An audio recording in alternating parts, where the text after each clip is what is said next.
Ամերիկյան վարչակազմում լավատեսություն են հայտնում Իրանի հետ փոխըմբռնման հուշագիր ստորագրելու հարցում։ Սպիտակ տանը մոտ կանգնած աղբյուրները պնդում են, որ բեկումը այս հարցում սպասվում է 48 ժամվա ընթացքում։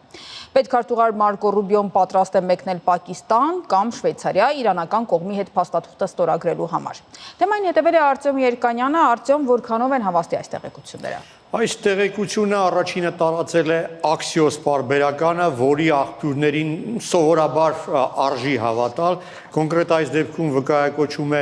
պարբերականը միաժամանակ երկու տեղեկացված աղբյուր, որոնք մոտ են Սպիտակ տանը եւ երկուսն էլ հաստատում են այն, որ Դոնալդ Թրամփը լավատեսություն ունի եւ հավատում է, որ մոտակա օրերի ընթացքում բեկում կառուցանագրվի, աղբյուրները պնդում են, որ երբեք կողմերը դեռ այդքան մոտ չեն եղել փաստաթղթի ստորագրմանը, որքան հիմա։ Հիշեցնեմ, երեկ Դոնալդ Թրամփը հայտարարեց, որ դադարեցնում է Օրմուզի նեղոցում ռազմական օպերացիան, որի նպատակն էր ազատ արձակվել այնտեղ հայտնված նավերը, եւ դա պարզաբանել է դրանով, որ չափազանց մոտ է սպասվող առաջընթացը Իրանի հետ փաստաթուղթ ստորագրելու վերաբերյալ։ Պետքարտուղար Ռուբիոն էլ օրեր առաջ հայտարարել էր, որ ռազմական գործողությունները Պարսից ծոցում ավարտված են, այսինքն նույնպես լավատես է տրամադրված։ Բանակցությունները շատ ակտիվ շարունակվում են, Միացյալ Նահանգների կողմից բանակցողները Ստիվ Ուիթկոֆն է եւ նախագահի դստերամուսին Ջարեդ Կուշները, թե ովքեր են շարունակում իրանական կողմից բանակցությունները հայտնի չէ, սակայն դրանք այդ շփումները նաեւ ուղակի դեմարդեմել են շարունակվում ոչ միայն պակիստանացի դիվանագետների միջնորդությամբ։ Ենթադրվում է, որ մինչև 5 շաբթի օրվա ավարտը իրանական կողմը իր վերջնական պարզաբանումները կներկայացնի այդ փաստաթղթի հնարավոր նախագծի վերաբերյալ, որից հետո պարզ կլինի, թե երբ են մեկնարկում այն բանակցությունները, որոնց արդյունքը կարող է դառնալ փաստաթղթի ստորագրումը։ Եվ ենթադրվում է, որ այդ բանակցությունները տեղի կունենան կամ Իսլամաբադում, կամ Ժնևում։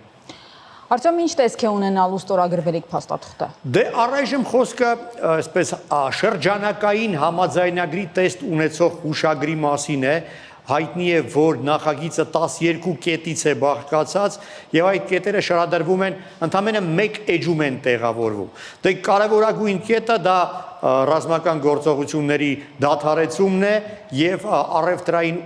ուղիների ապաշրջափակումը, նաև խոսքը գնա այն մասին, որ 30 օրվա ընթացքում կողմերը պետք է շարունակեն բանակցությունները չլուծված խնդիրներին լուծում տալու նպատակով, Իրանը ուրեմն այդ փաստաթղթով հաստատում է այն, որ առնվազն 12 տարվա ընթացքում չի վերականգնելու իր միջուկային ծրագիրը եւ համաձայնվելու է հարաստացված ուրանը երկրի սահմաններից դուրս բերել, նաեւ համաձայնվում է, որպեսզի ՄԱԿ-ի եւ ՄԱԳԱՏԷ-ի տեսուչները կարողանան այցելել միջուկային օբյեկտներ եւ ծանոթանալ իրավիճակին տեղում, իսկ այդ ամենի դիմաց Միացյալ Նահանգները խոստանում են հանել պատժամիջոցները եւ հանել նաեւ այն արգելքը, որը տարածվում է տարբեր երկրներում իրանական ակտիվների սառեցման, այսինքն մի քանի միլիարդավոր դոլարներ Իրանը կկարողանա տնօրինել, որոնք այժմ հասանելի չեն իր համար։ Արտյոմ, իսկ եթե չհաջողվի համաձայնության գալ, ինչ կլինի։ Դրա հավանականությունը նույնպես կա, քանի որ իրանական քաղաքական էլիտայում կոնսենսուս չկա այս հարցի վերաբերյալ եւ նույնիսկ կա մտավախություն, որ եթե իրանական լիազորված պաշտոնյան ստորագրի այս փաստաթուղթը արդյոք ի վիճակի կլինի իրականացնել ստանձնած պարտավորությունները, քանի որ տարբեր ուժային կենտրոններ կան Իրանում, որոնք համակարծիք չեն այս հարցում։ Եթե չհաջողվի գալ համաձայնության, Միացյալ Նահանգները հավանաբար կվերսկսեն ռազմական գործողությունները, համենայն դեպս երեք կար տեղեկություն այն մասին, որ պետդեպը դիմել է Իրաքում Միացյալ Նահանգների քաղաքացիներին առաջարկելով լքել երկրի տարածքը, այսինքն հնարավոր է նոր զինված առճակատում, եւ նաեւ տեղեկություն կա, որ իսրայելական օդանավակայաններում շարունակում են բեռնաթափել Միացյալ Նահանգներից սպասվող ռազմական տեխնիկայի մեծ խմբաքանակներ, այսինքն Միացյալ Նահանգները վատագույն տարբերակներին եւս պատրաստվում են։ Արտյոմ, բնականաբար այստեղ գլխավոր հարցն այն է, թե ինչ կշահի Հայաստանը։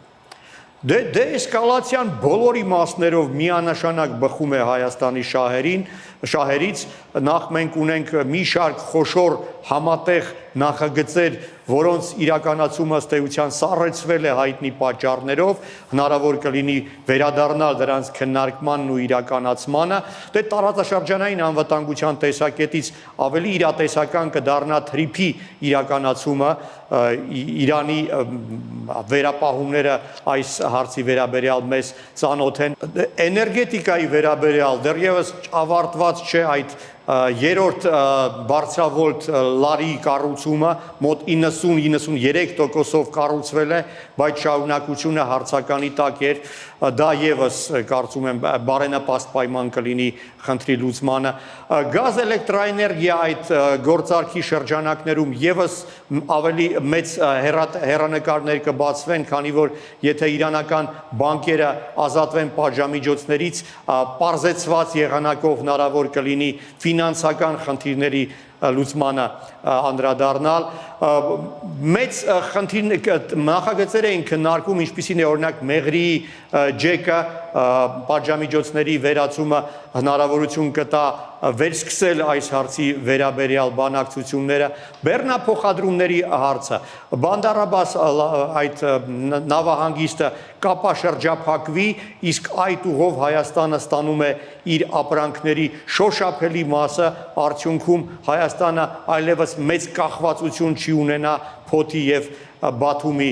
նավահանգիստներից եւ ընդհանրապես նաեւ ապրանքաշրջանառությունը նույնպես կակտիվանա, քանի որ Իրանը Հայաստանի կարևորագույն առևտրային գործընկերների թվում է։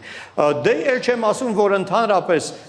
հարևան, որի տարածքում պատերազմ է, դա միշտ մարտահրավեր է նաեւ մեզ համար, այդ իմաստով բոլորս անհամբեր սպասում ենք, թե երբ լավ լուրեր կստանանք։ Շնորհակալություն, Արտյոմ։